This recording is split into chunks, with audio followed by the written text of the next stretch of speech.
Hello everyone, इस video में बात कर लेते हैं जनरल इंश्योरेंस कॉर्पोरेशन की। क्विकली एनालिसिस देख लेते हैं। चैनल को लाइक एंड सब्सक्राइब करना मत भूलिएगा। तो जनरल इंश्योरेंस में आप देखें कि स्टॉक में कुछ दिनों से एक नीचे की गिरावट के बाद अब थोड़ी सी रिकवरी देखने को मिल रही है। वह लास्ट सेशन भी ठीक ही रहा है स्टॉक का, बट कोई बड़े मूव्स नहीं है जो आदमी एक्सपेक्ट करें बैठा है, क्योंकि स्टॉक में काफ़ी लोग यहाँ 400 के लेवल पर फंसे हैं और यहाँ से स्टॉक काफ़ी नीचे आ गया। ओवरऑल देखें तो अभी तक स्टॉक में जो करेक्शन होना था वो करेक्शन भी हो चुका है और यहाँ पे 334% का करेक्शन हो चुका है स्टॉक में, बट मूव्स नहीं आए। बाकी के स्टॉक में आप देखें तो मूव आ चुके हैं, ऑलरेडी बुलिश हो चुके हैं, बट ये स्टॉक अभी पीछे रह रहा है। अब यहाँ पे आप देखें तो ये बियरिश हेड एंड शोल्डर का एक पैटर्न बनते हुए नज़र आ रहा है, कुछ ऐसा सा। अब यहाँ पे अगर ये bearish head and shoulder pattern इस हिसाब से चल रहा है तो स्टॉक को फॉल करना चाहिए, बट यहाँ पे मूव ऊपर की दिशा में जा रहे हैं तो यहाँ पे ब्रेकआउट के चांसेस यहाँ कहीं बनते हुए नज़र आ रहे हैं।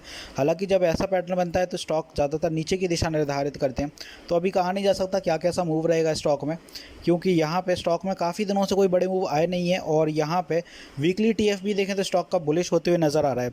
इस वजह से यहाँ पर अगर वीकली TF के अकॉर्डिंग जाएँ, साथ ही साथ डेली TF भी बुलिश है जिस हिसाब से, तो यहाँ ब्रेकआउट के चांसेस अपने जो बनेंगे वो रहेंगे 350 के आसपास, 353 355।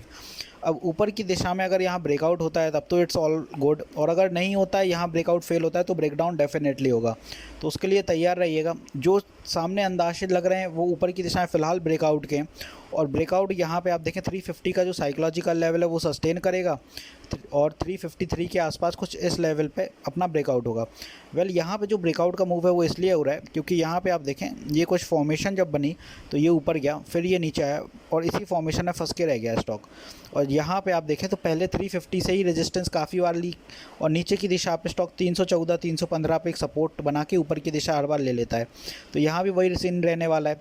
तो 350 सस्टेन करने के बाद नेक्स्ट टारगेट अपना 362 होगा और further in the line the next target will be 375 यहाँ कहीं।